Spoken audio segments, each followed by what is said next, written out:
Media వారికి ఇక్కడికి ఇచ్చేసిన అందరికీ నా నమస్కారాలండి. ముందుగా ఈ సుయోధన అనే సినిమాలో నాకు ఒక మంచి పాత్రని నటించే అవకాశం ఇచ్చినటువంటి దర్శకులు మాధవరెడ్డి గారికి, నిర్మాత బోసు గారికి ముందుగా ధన్యవాదాలు తెలియజేస్తున్నాను. ఈ సినిమా ఫస్ట్ మాధవ్ గారు ఈ స్టోరీ లైన్ చెప్పినప్పుడు చాలా ఇంట్రెస్టింగ్గా అనిపించిందండి. నాకు చాలా కొత్తగా ఉంది. అంటే రెగ్యులర్గా మనం చూసే ఏ సినిమా ఫార్మెట్లో లేదు. ఫస్ట్ అది చాలా బాగా నచ్చింది. తర్వాత ఆయన అన్నారు కొత్త డైరెక్టర్ అని. ఎక్కడ మేకింగ్లో కానీ టేకింగ్లో కానీ ఎక్కడ కొత్త డైరెక్టర్ లాగా ఆయన మాకెప్పుడు అనిపించలేదు. అంత క్లారిటీ తోటి ఆయన పిక్చర్ చేశారు. ఆయనకి మంచి అద్భుతమైన టీం కుదిరింది. మా చోటా ప్రసాద్ గారు, మా బ్రహ్మ కడలి గారు, కెమెరామెన్ కార్తిక్ గారు, మ్యూజిక్ డైరెక్టర్ జయ గారు, ఇంత మంచి ఒక డైరెక్టర్కి ఒక మంచి టీం దొరకడమే సగం సక్సెస్ అండి. చాలామందికి అలా దొరకదు, అందరికీ దొరకదు.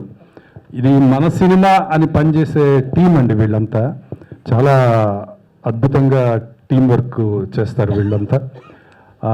తర్వాత ఫస్ట్ టైం ప్రియదర్శి గారితో నేను కలిసి యాక్ట్ చేశాను. అంతకుముందు నాందిలో చేసినా కూడా అందులో మాకు కాంబినేషన్ లేదు. ఇందులో కాంబినేషన్ సీన్స్ అన్నీ ఉంటాయి. ఇందులో మొట్టమొదటిసారిగా ఆయనతో నటించాను. చాలా చాలా న్యాచురల్గా చేసే యాక్టర్ అండి ఆయన. చాలా చాలా చాలా మంచి యాక్టర్. హీరోగా ఆయనకి ఇంకా ఇంకా ముందు చాలా అద్భుతమైన భవిష్యత్తు ఉంది.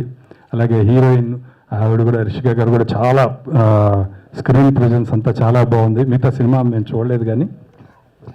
తర్వాత ఇంకా మా అన్నగారు సాయి కుమార్ గారు, మేము అసిస్టెంట్ డైరెక్టర్లుగా ఉన్నప్పటి నుంచి కూడా మేము సాయి కుమార్ గారితో పనిచేయటం మాకు ఎప్పుడు చాలా ఇష్టంగా ఉండేదండి. నాకే కాదు, చాలామంది అందరు అసిస్టెంట్ డైరెక్టర్లకి అందరికీ చాలా ఇష్టంగా ఉండేది. దానికి కారణం ఏంటంటే ఆయన ఎంత గొప్ప నటుడు, ఎంత గొప్ప అనేది అది ఎవరు చెప్పాల్సిన అవసరం లేదు, అది ప్రపంచానికి తెలిసిన విషయమే. కానీ మొట్టమొదట ఆయన బిహేవియర్ అండి. ఆయన మిగతా అందరూ చుట్టుపక్కల ఉన్న వాళ్ళతోటి ఆయన మాట్లాడే విధానం కానివ్వండి, ఆయన ఆ ప్రేమని పెంచుతూ ఆ ఫ్రెండ్లీగా ఆ వాతావరణాన్ని ఉంచే ఇదిగా ఆ క్వాలిటీ కానీ, నేనైతే నిజంగా నేను ఆయన దగ్గర నుంచి నేను చాలా నేర్చుకున్నానండి. తర్వాత నేను అప్పుడు పనిచేసినప్పుడు, నేను అసిస్టెంట్గా ఉన్నప్పుడు పనిచేసిన దానికంటే కూడా ఈ మధ్యకాలంలో ఆయనతో 3-4 సినిమాలు యాక్ట్ చేసినప్పుడు ఇంకా ఆయన దగ్గరగా గమనించడం వల్ల నన్ను నేను చాలా బెటర్ చేసుకున్నానండి. అంటే ఎలా బిహేవ్ చేయాలి, మన చిన్నవాళ్ళతో అయినా పెద్దవాళ్ళతో అయినా ఎలా బిహేవ్ చేయాలి అనేది అలాంటి సీనియర్స్ నుంచి చాలా నేర్చుకోవచ్చు. ఇంకా ఆయనతో కలిసి నటించడం అనేది చాలా చాలా సంతోషకరమైన విషయం నాకు. ఈ సినిమా గురించి మేము కూడా చాలా ఈగర్గా వెయిట్ చేస్తున్నామండి సినిమా చూడాలని. ఎందుకంటే ఒక ఇంట్రెస్టింగ్ కంటెంట్ ఉంది సినిమాలో, కొత్తగా ఉంటుంది సినిమా. రేపు 27వ తారీఖు సినిమా రిలీజ్ అవుతుంది. అందరూ ఈ సినిమాని చూడాలి. ఈ సినిమా మంచి విజయం సాధించాలి.